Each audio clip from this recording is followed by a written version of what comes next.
দেখেন সবাই ঢাকা শহরের অবস্থা। রামপুরা বনশ্রী থেকে যে স্টাফ কোয়ার্টার যাওয়ার যে মেন সড়ক, এই মেন সড়কে দেখেন বৃষ্টির কারণে এতটা পানি জমে গেছে যা বলার বাহিরে। আপনার দেখেন এই চাকাগুলো কতটা আপনার পানির নিচে চলে গেছে, দেখেন কতটা পানির নিচে। আর এই দেখেন প্রাইভেট গাড়িটা তো পুরোটাই অর্ধেক চাকা চলে গেছে পানির নিচে। এই পুরোটাই এই রাস্তাটা আমি তো দেখাতে পারছি না পুরো ফুল। দেখেন কি অবস্থা, সেম আমার এই যে পা পর্যন্ত চলে আসছে পানি। দেখেছেন আমার পা পর্যন্ত, এই যে দোকানের কাছাকাছি চলে আসছে।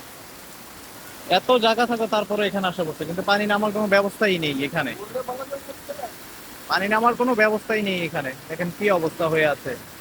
এখানে এই পুরোটা সড়ক একবার ওই যে সামনে গেলে ব্রিজ, ব্রিজের নিচ থেকে শুরু করে একবারে রামপুরা বনশ্রী যে মেরাদিয়ার যে রাস্তাটা আছে না, মেরাদিয়ার রাস্তার যে সংলগ্ন যে ইয়েটা রাস্তাটা, সেম যেটুকু পর্যন্ত মেরাদিয়া বাজারের রাস্তাটা পর্যন্ত, একবারে মেরাদিয়া বাজার পর্যন্ত পানি অবস্থা দেখেন।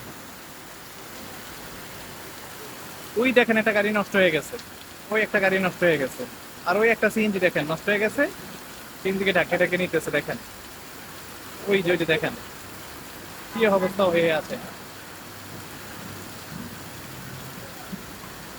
ঢাকা শহরে যদি এই অবস্থা থাকে তাহলে দেশের কি অবস্থা দেখেন। মেন রাস্তা সড়কে, মেন সড়কে যদি এই অবস্থা,